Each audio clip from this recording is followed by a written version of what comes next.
안녕하세요, GDSK입니다. 이번 영상에서는 GDSK 데이터를 활용한 주거지 분석 태블로 리포트를 소개해드리겠습니다. 리포트에서 사용한 데이터에 대한 설명부터 주거지 분석의 방법과 과정, 또 이것을 태블로 리포트로 어떻게 시각화했는지 그 결과까지 전반적으로 살펴보려고 하니 끝까지 시청해주세요. 이 리포트는 궁극적으로 군집 분석을 통해 대한민국 내의 지역적 특성을 분석하고자 합니다. 여러분, 혹시 전국에 몇 개의 행정동이 있는지 알고 계신가요?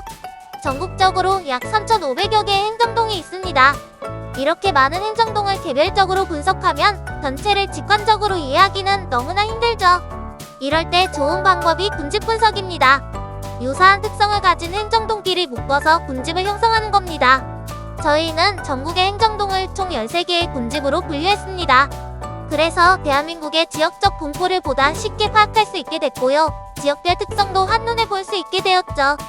이렇게 군집을 이용해서 주거지를 분석하면 지역별 특성을 파악하고 실무적으로 활용하는 데에 좋은 자료가 될 수 있습니다.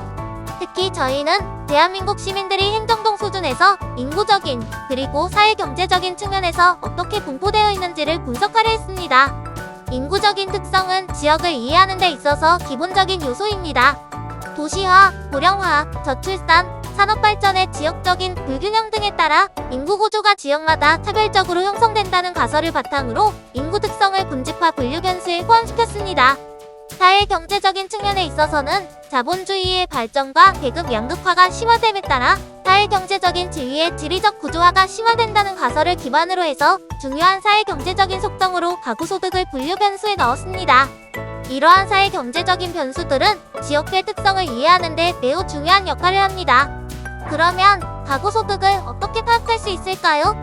이 리포트에서는 저희 GDSK의 ECI, 즉 소득 추정 솔루션을 기반으로 가구 소득 데이터를 추출했습니다.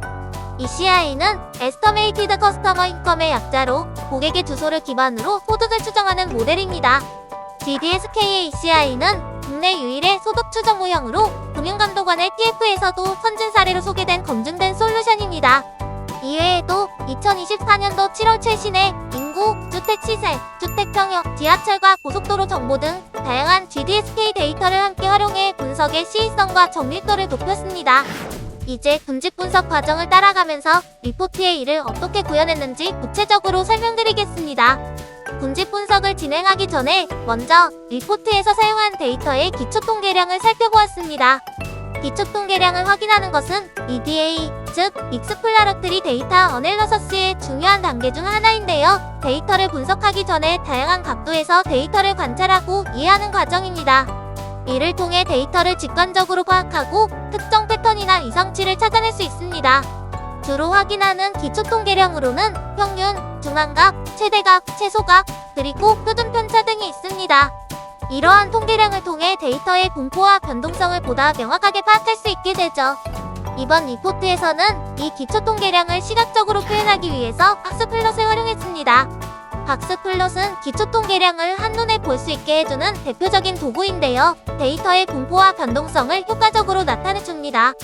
박스플롯의 구성 요소를 간단하게 설명하자면 상자 가운데 위치한 선은 데이터의 중앙값을 나타내며 상자의 상단과 하단은 각각 1/4분위수와 3/4분위수를 나타냅니다. 또한 상자 위아래의 선은 데이터의 최대값과 최소값을 나타내어 데이터의 범위를 시각적으로 파악할 수 있게 합니다. 이처럼 박스플롯을 통해서 주요 기초 통계량을 시각화하여 데이터의 특성을 한눈에 확인할 수 있습니다. 이번 리포트에서는 기초 통계량을 화면에서 보는 것처럼 시각화했습니다. 왼쪽의 시트에서는 소득, 주택 시세, 인구 등 주요 지표 각각의 평균값, 표준 편차, 중앙값, 최소값, 최대값을 확인할 수 있습니다. 예를 들어 대한민국 평균 가구 소득은 약 7,414만원이고 평균 주택 시세는 약 3억 4,244만원이네요. 오른쪽에서는 이 데이터의 분포를 지역별로 시각화한 지도와 그래프를 볼 수 있습니다. 왼쪽에서 소득을 클릭하면 오른쪽의 지도가 평균 가구 소득 기준으로 바뀌는데요. 색상이 진할수록 소득이 높은 지역을 의미해요. 이곳에 이렇게 마우스를 가져다 대면 이 지역의 정보가 바로 표시됩니다. 소득이 가장 높은 행정동이 압구정동이라는 것을 쉽게 확인할 수 있죠.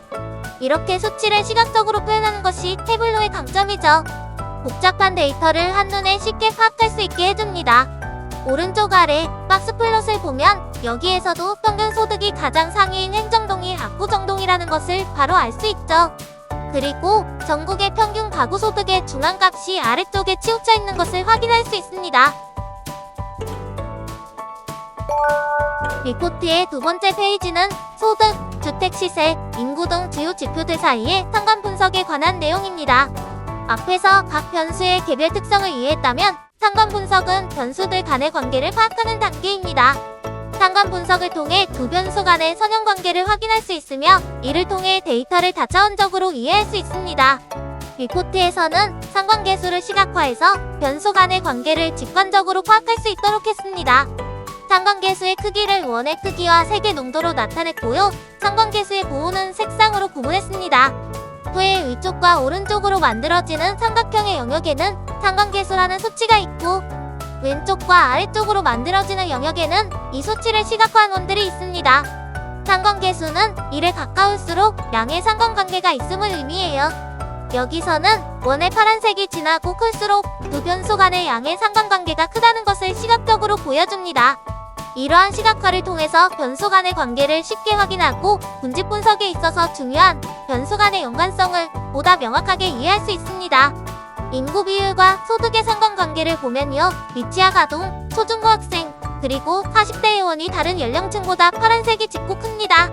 이것은 어린 자녀를 둔 중년층, 40대 가구가 많은 지역일수록 소득이 높은 경향이 있다는 것을 말해요. 반대로 60세 이상의 비율이 높은 행정동은 전체 소득이 낮다는 것을 알 수 있습니다. 그리고 상관계수가 0에 가까우면 두 변수 간에는 상관관계가 거의 없다는 의미예요. 이 경우 원은 색이 희미하고 작게 표현되죠. 여기 남녀 비율과 소득의 상관관계를 보면 0.26, 거의 상관관계가 없는 것으로 나타나네요. 특이한 점은 50대 인구의 비율이에요. 50대 인구의 비율은 다른 지표들과 상관관계가 극히 적은 걸로 나타나네요. 이렇게 상관 분석을 통해서 다양한 변수들이 서로 어떤 관계를 갖고 있는지 쉽게 파악할 수 있답니다. 오늘 영상은 여기까지입니다. 본격적인 군집 분석에 관한 내용은 다음 영상에서 말씀드리겠습니다. 전국의 행정동을 같은 특징을 가진 집단끼리 묶었을 때 각각의 집단은 어떤 특징을 가지고 있는지 또 그 집단은 전국적으로는 어떻게 분포해 있는지 아주 흥미로운데요. 다음 영상에서 군집 분석의 방법에 대해서도 설명하고 결과 리포트를 보면서 상세하게 설명하겠습니다. 또 교통망의 발달과 군집의 관계에 대해서 분석한 리포트도 보여드리려고 하니 다음 영상도 많은 시청 바랍니다. 고맙습니다.